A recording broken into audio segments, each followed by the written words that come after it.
everyone, welcome to Kivit Academy. അപ്പോൾ ഇന്നലെ SSC ആസ്പിറൻസിനെ സംബന്ധിച്ച് ഒരു വലിയ ഡേ ആയിരുന്നു അല്ലേ? നമ്മുടെ CGL 2024ന്റെ ടയർ 1ന്റെ റിസൾട്ട് വരികയും ചെയ്തു. അതുകൂടാതെ തന്നെ 2025ന്റെ കലണ്ടർ വരികയും ചെയ്തു. അപ്പോൾ 2024 ടയർ 1 ക്ലിയർ ചെയ്ത എല്ലാവർക്കും കൺഗ്രാറ്റ്സ്. അപ്പോൾ കട്ട് ഓഫ് നമ്മൾ വിചാരിച്ചതിനേക്കാളും കുറച്ച് ഹൈ ആയിരുന്നു.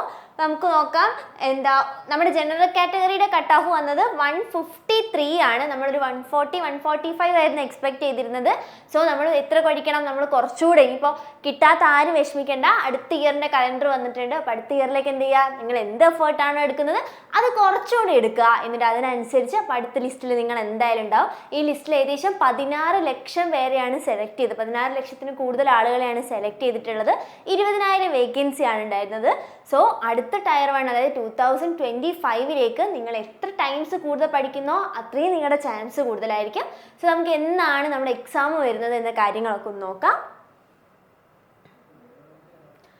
സോ നമ്മുടെ മെയിൻ ആയിട്ടുള്ള സെലക്ഷൻ പോസ്റ്റ് വരുന്നത്, സെലക്ഷൻ പോസ്റ്റ് ഫേസ് 13 വരുന്നത് ഏകദേശം ഏപ്രിലാണ് അതിൻ്റെ നോട്ടിഫിക്കേഷൻ വരിക. എക്സാം ഏകദേശം ജൂലൈ മന്തിലാണ് ഉണ്ടാവുക. പിന്നെ നമ്മളെല്ലാവരും വെയിറ്റ് ചെയ്യുന്ന നമ്മുടെ ഗ്രാജുവേറ്റ് ലെവൽ അതായത് CGL എക്സാം 22 ഏപ്രിലാണ് നോട്ടിഫിക്കേഷൻ നമ്മൾ എക്സ്പെക്ട് ചെയ്യുന്നത്.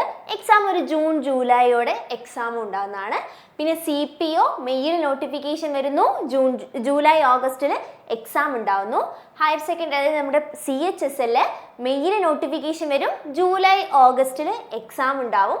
പിന്നെ MTS ആണെങ്കിൽ ജൂണിൽ നോട്ടിഫിക്കേഷൻ വരുന്നു, സെപ്റ്റംബർ ഒക്ടോബർ മന്തിൽ എക്സാം ഉണ്ടായിരുന്നു. നമ്മുടെ ഈ 24 ലെവലിൽ എക്സാം എങ്ങനെയായിരുന്നു? CHSL CGL MTS ലെവലായിരുന്നു വന്നത്. പക്ഷേ ഇനി നമ്മൾ നോർമൽ നമ്മുടെ പ്രീവിയസ് ആയിട്ടുള്ള എന്താണ് CGL അതിനുശേഷം CHSL പിന്നെ MTS ഈ ലെവലിലേക്ക് തന്നെ തിരിച്ചു പോവുകയാണ്. നോട്ടിഫിക്കേഷൻ വഴി നമുക്ക് അതൊക്കെയാണ് മനസ്സിലാകുന്നത്. സോ നിങ്ങൾ എത്ര അവേഴ്സാണോ ഇപ്പം പഠിക്കാൻ എടുക്കുന്നത് അത്രയും തന്നെ കൂടുതൽ എടുക്കുക.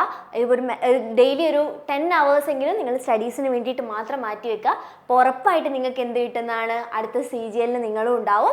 ഇനി കൂടുതൽ കാര്യങ്ങൾക്ക് നമ്മുടെ ചാനൽ സബ്സ്ക്രൈബ് ചെയ്യുക. അതുകൂടാതെ തന്നെ നമ്മുടെ ടെലിഗ്രാം ചാനൽ ജോയിൻ ചെയ്ത് കഴിഞ്ഞാൽ നിങ്ങൾക്ക് ക്വിസൊക്കെ അറ്റൻഡ് ചെയ്യാനും നിങ്ങളുടെ പഠന നിലവാരം അറിയാനും കറണ്ട് അഫയേഴ്സ് PDF ആയിട്ടും എല്ലാം നമ്മൾ പ്രൊവൈഡ് ചെയ്യുന്നതാണ്. So thank you.